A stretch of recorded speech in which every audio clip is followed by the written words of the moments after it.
He was arrested for looking suspicious in his own neighborhood, but turned out to be the mayor's son. A boy was just walking home. The afternoon sun had started its slow descent behind the rooftops of West Chapel Hill, painting soft golden light over a line of neatly parked cars and red brick townhouses. The air held that early spring promise, cool but not biting, fragrant with the scent of cut grass and damp sidewalks. Elijah Brooks, 17 years old, hoodie up and earbuds in, moved through this scene like he had 100 times before. It was just another Thursday. Track practice had run a little late. He had texts from his mom waiting on his phone. Dinner was probably cold, but none of that would matter in the next 10 minutes. 2 squad cars turned the corner behind him. He didn't notice them at first. His music, something old and soulful his mom liked to play while making Sunday breakfast, filled his ears as he walked past the familiar hedges and porches of his neighborhood. His street. His block. This wasn't new ground. He'd known the cracks in this pavement since he was 5, but for some reason, that night, the sight of a tall black teenager in a hoodie was enough to trigger suspicion. The body cam footage that would later become viral opened with a sudden voice. Harsh. Authority-tinted. Hey, stop right there. Elijah turned, puzzled. He paused his music, tugged the earbud from one ear, and looked at the officer approaching. His hands were in clear view. His stance calm. He even smiled slightly, politely. Yes, sir? The officer didn't smile back. His eyes swept over Elijah's hoodie, his dark skin, the neighborhood. Hands where I can see them. The command came, cutting and precise. I live around here, Elijah began. But the other officer was already stepping out of the second cruiser, circling to his side like prey was being cornered. You match a description, he said, as if that was enough. What description? Elijah asked. His voice was steady but unsure. He looked over his shoulder, trying to understand. Turn around. Hands on your head. And something in his eyes changed then. The confusion turned to fear. Real, sudden fear. Not because he'd done anything wrong, but because he knew exactly where this could go. He tried one more time. Wait, can I call my mom? I didn't, but they weren't listening that he was forced against the hood of the police car. Cuffed. Searched. His backpack, containing only a chemistry textbook, a half-eaten granola bar, and a pair of track cleats, was unzipped and flung to the pavement. There were no stolen items. No weapons. No contraband. Just a quiet honor student in his own neighborhood trying to walk home. Elijah Brooks. High school senior. Straight A student. Captain of the track team. Weekend tutor at the Boys and Girls Club. Oldest son of Charlotte Brooks, mayor of Chapel Hill. But to the 2 officers that night, he was simply suspicious. They never asked for identification. Never asked him where he was coming from. They didn't even know his name until hours later. They placed him in the back of the cruiser and drove off without a word to his family. Back at the station, they held him in a bare interview room under bright fluorescent lights. For hours, he sat in silence, refusing to cry, refusing to panic. He asked to make a phone call. They said not yet. He asked why he was being detained. They said it was procedure. Meanwhile, across town, his mother, still in heels from an education board fundraiser, received a call that would make her blood freeze. We have someone here who says he's your son, a voice said. When Charlotte Brooks arrived at the station, it was just after 11 at night. Her staff followed her inside, whispering into phones and snapping at junior officers who didn't understand the gravity of the situation. She didn't yell. She didn't need to. She found her son sitting alone in a holding room. His hands were still cuffed. His eyes were dull, hollowed out by shock. Mom, he whispered. She stared at him, then at the officers who had detained him. What did he do? No one answered her. The supervising sergeant mumbled something about a mistake, that they hadn't known who he was, that he matched a suspect's description. But the damage had been done. The hurt was already planted. And the boy who had grown up being taught to speak respectfully to authority, to keep his hands visible, to stay calm, had now learned it could still happen to him. The next morning, the world found out. It started with a tweet from one of the mayor's interns, who had seen the footage. Then came the first journalist. Then the viral hashtag. Hashtag Elijah Brooks by noon. The video had spread nationally. Civil rights attorneys called for resignations. Celebrities posted support. Public officials scrambled to respond. The press descended like a storm. But who was Elijah Brooks, really? He was the kind of kid who carried his neighbor's groceries, who helped struggling classmates with algebra, who didn't drink, didn't curse, and had never even had a detention. He wore his father's watch, even though his father had died when Elijah was 10, as a quiet reminder to always walk with purpose. He was the kind of kid who still kissed his mom's cheek before leaving for school, who said, "Yes, ma'am," even when frustrated, who held doors open and gave up his seat on the bus that he had dreams. Not flashy ones. He wanted to go to Howard, study education, teach math at a public school, help kids like himself feel safe in classrooms where no one expected too much from them. He was decent. Ordinary in the most beautiful way. But in those 4 hours at the precinct, he was treated like anything but. His mother, Charlotte, was no stranger to struggle. She had grown up in the roughest part of Chapel Hill, raised by a mother who scrubbed floors and never once missed church. Charlotte had worked her way through college cleaning dorm rooms. She knew what it meant to be invisible, and she had vowed her children would never feel that. But even now, with her power, with her title, with her network, she couldn't protect her son from that night. Elijah didn't speak much after he got home. He sat in his room, hoodie still on, fingers lightly brushing the red marks left by the cuffs. His sister brought him tea. He didn't touch it. His mother came in quietly, sat beside him, and just held his hand. She didn't ask questions. They both knew this wasn't about what happened. It was about what it meant. It meant that no matter how well he dressed, how high he scored, how much he helped, someone would still see him as a threat because of the skin he was in. It meant that success didn't always buy safety. It meant that in the eyes of some, he could be a mayor's son and still be nobody. But the world had seen the footage, and that changed everything. It should never have taken a name like mayor's son for a black boy to be believed. But it did.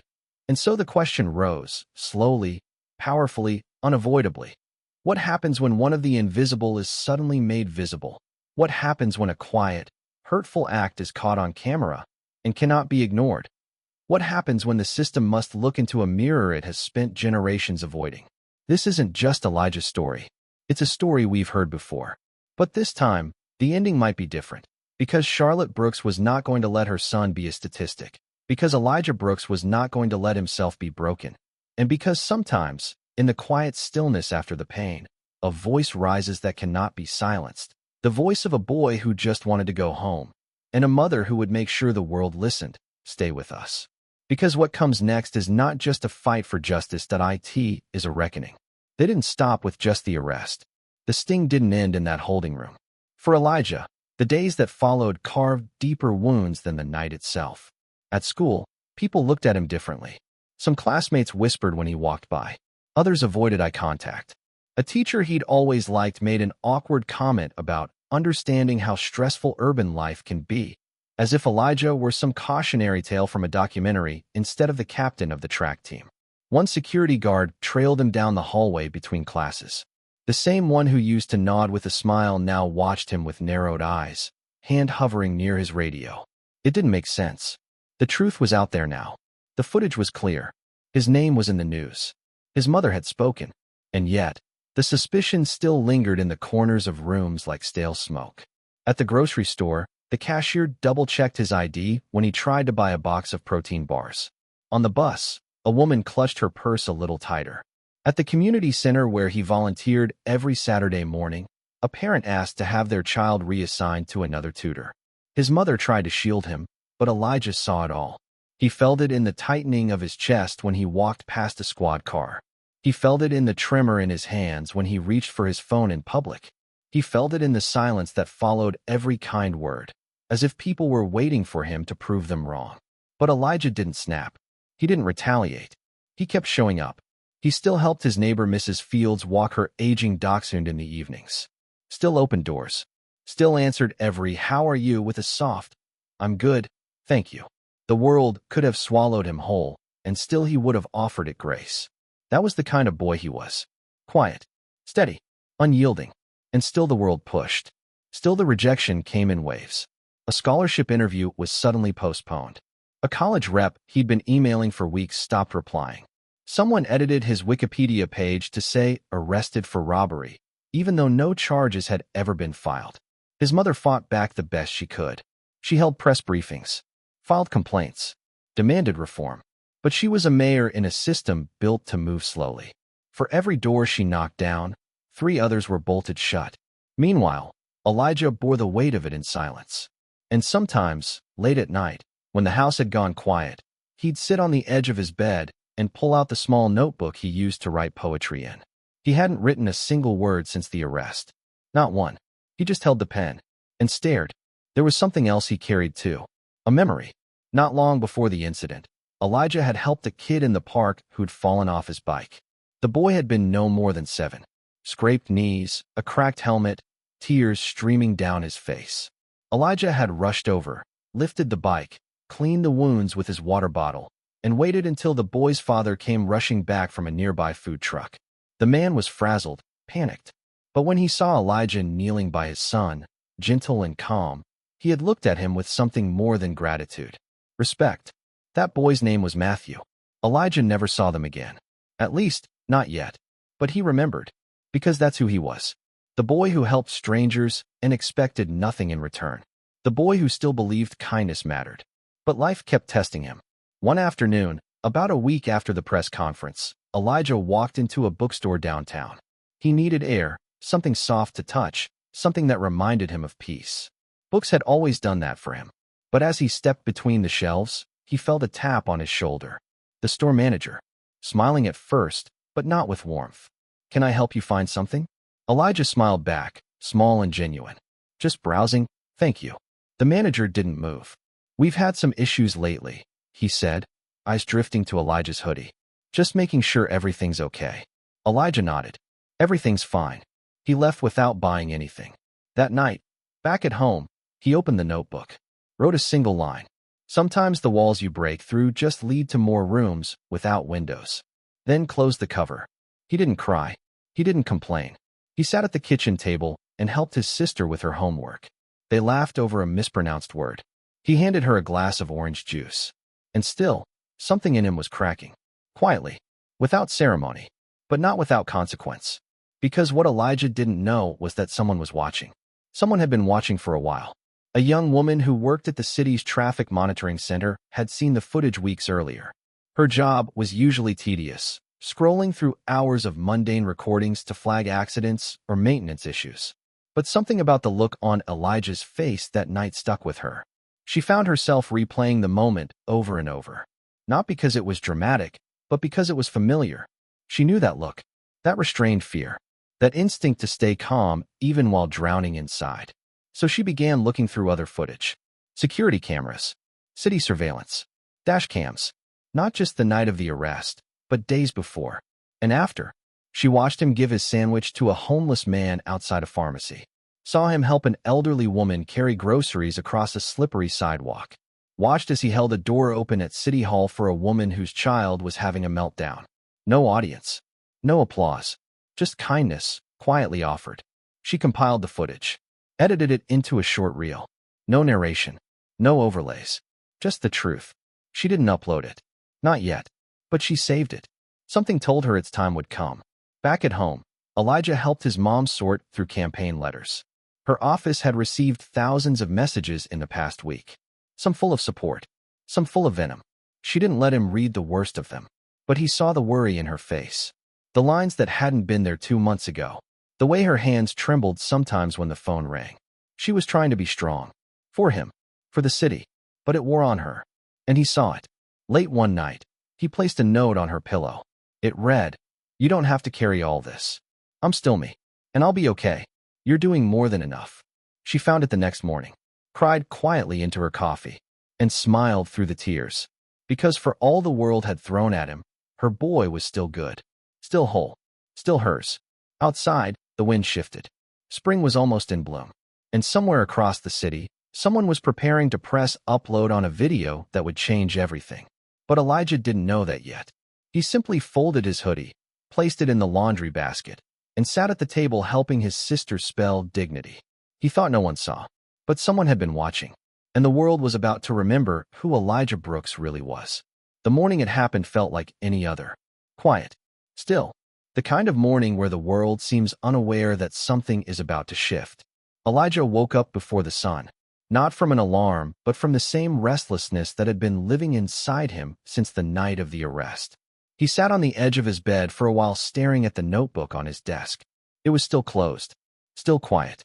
His mother had left early for a council meeting. His sister was asleep down the hall.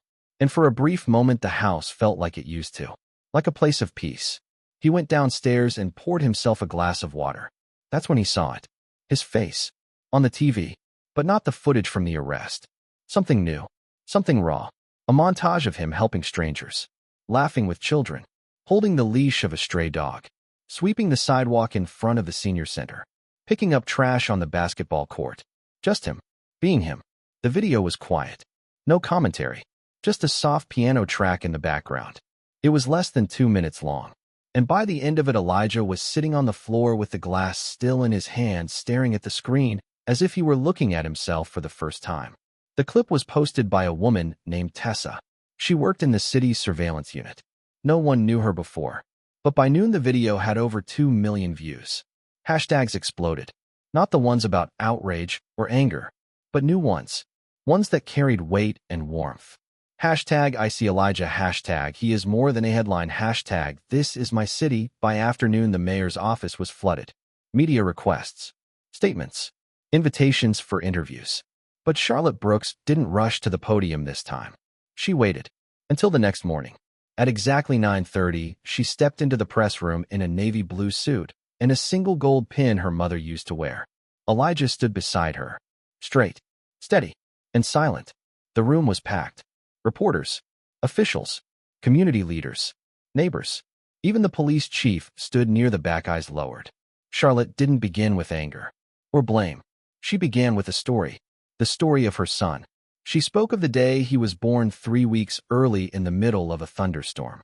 Of the night he stayed up with his little sister when she had a fever. Of the time he gave up his spot at a summer science program so another student could attend. She spoke of his silence, his kindness, his loyalty. And then she paused, looked out into the crowd, and said the words that would travel the nation. You didn't see him until he was in cuffs. You didn't hear him until he had been silenced.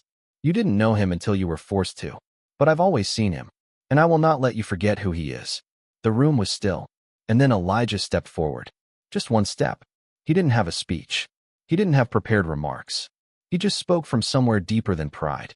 I didn't want to be seen like this. I didn't want attention. I just wanted to be safe. Like everyone else. I didn't think I had to earn that. But maybe now people will start to see us for more than the fear they carry. Maybe they'll start to look longer. Listen harder.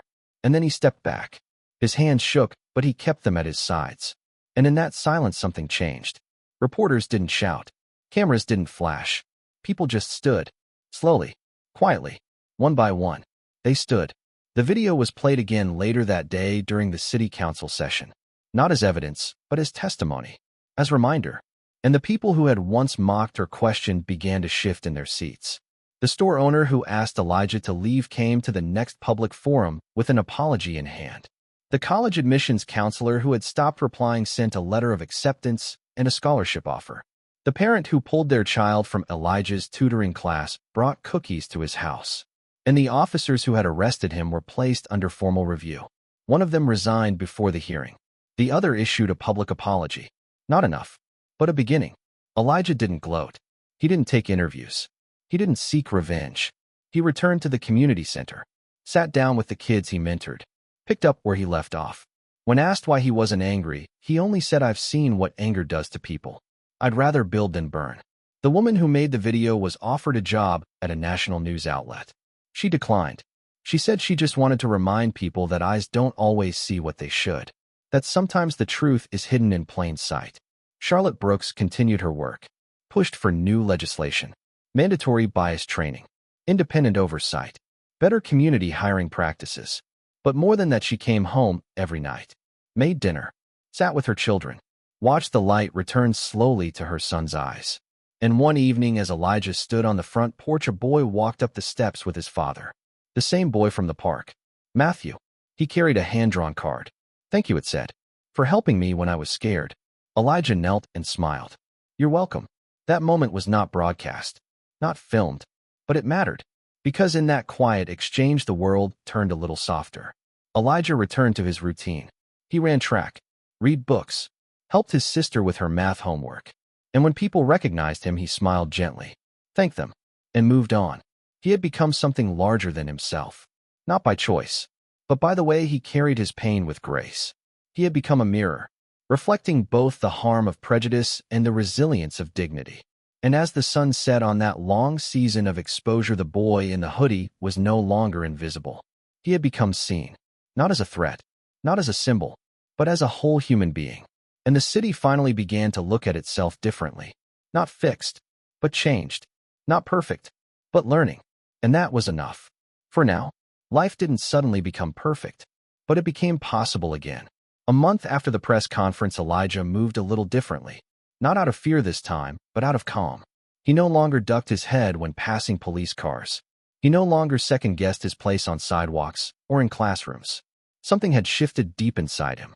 Not pride, not arrogance, just the quiet weight of having endured something ugly and still choosing to stay soft. He returned to school, and most people didn't know what to say to him. Some offered awkward nods. Others sent texts they were too afraid to say aloud. A few apologized. Not for anything specific, but for everything in the air. Elijah didn't need them to grovel. He accepted every gesture with grace. His teachers began to look at him differently. Not as a student with potential, but as someone who had already shown strength far beyond his years. He was offered the chance to speak at the graduation ceremony. He declined. He said he wanted the stage to belong to the whole class, not just his story. But he smiled when they voted him most likely to change the system. At home, things softened too. Charlotte stopped checking on him 5 times a night.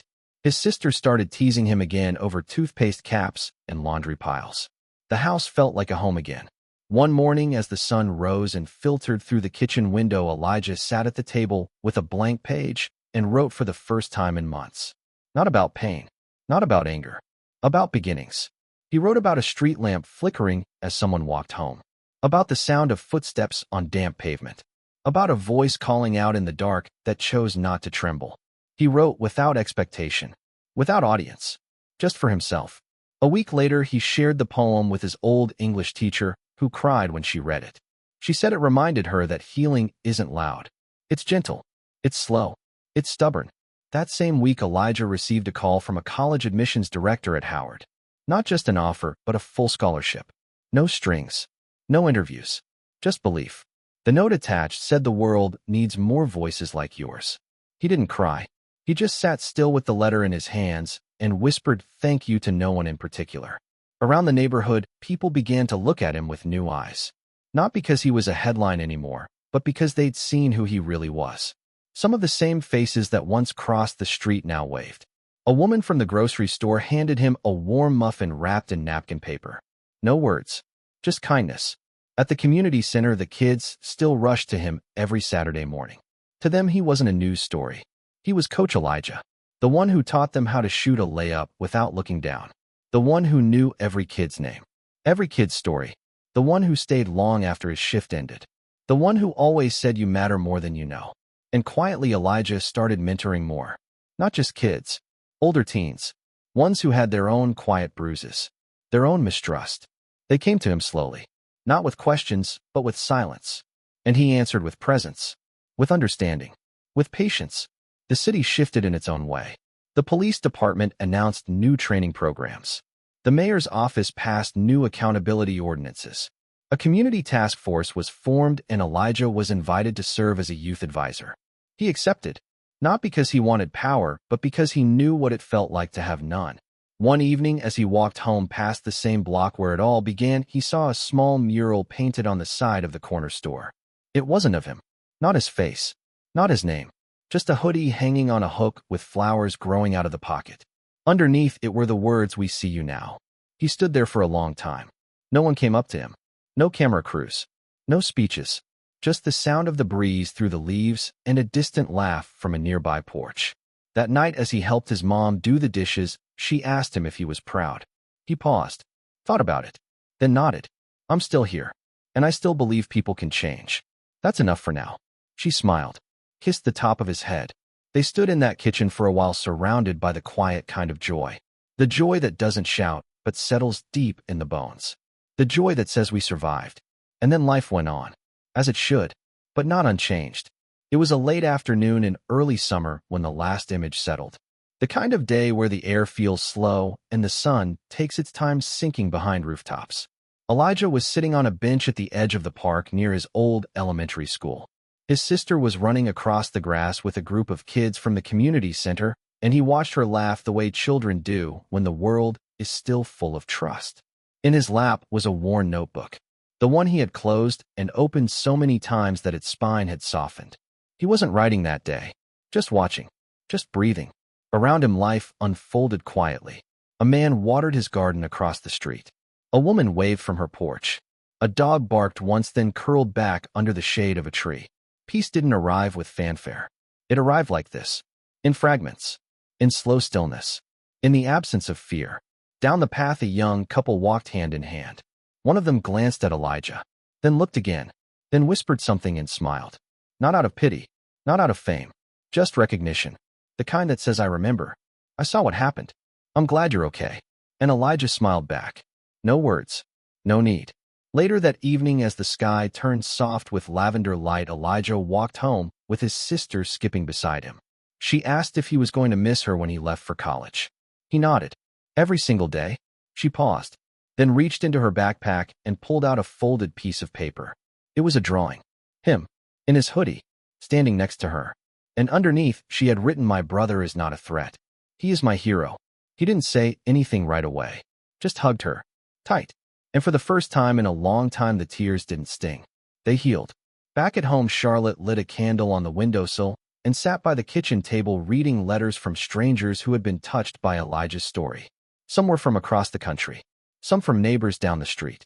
All of them carried the same message. Thank you for raising a boy who didn't give up. That night, as Elijah stepped out onto the porch and looked up at the stars, he thought about all the moments that could have broken him, and all the quiet forces that didn't let them. He thought about his father's voice from old home videos, his mother's hands gripping his after the arrest, the officer's silence, the video that changed everything, the apology that came too late but still mattered, the mural, the hoodie, the words, We see you now. And most of all, he thought about the thousands of boys just like him who had not been seen. Not yet. Maybe never. He closed his eyes, took a deep breath, and whispered to the sky, I see you. I see all of you. And I am still here. In the morning, he would leave for college. A new chapter. A fresh notebook. But tonight he simply sat. Whole. Free. Undiminished. Across town, someone pinned a photo to the wall of a community center. It was Elijah crouched down, handing a water bottle to a boy with a scraped knee. No caption. No plaque. But everyone who walked past knew what it meant. And somewhere far away, a boy who had never met Elijah clicked play on that old video for the first time. Watched in silence. Then whispered to himself, maybe I'll be okay too. And this is where we leave him. Not at the peak of glory. Not in the spotlight. But in a moment of calm. Of grace. Of hard-won peace. Because sometimes justice is not loud. Sometimes the most powerful thing a person can do is to remain soft in a world that tried to harden them. Sometimes it is enough to simply keep walking home. Thank you for walking with us through this story. If it moved you, please consider subscribing to Cracks of Light. Leave a comment. Share it. Because every time a story like this is seen, another door opens. And maybe one day the world will stop asking boys like Elijah to prove they belong. Maybe one day the silence will break before the harm is done. Until then, we'll keep telling these stories. One light at a time. You were seen, Elijah. And you helped us all see more clearly.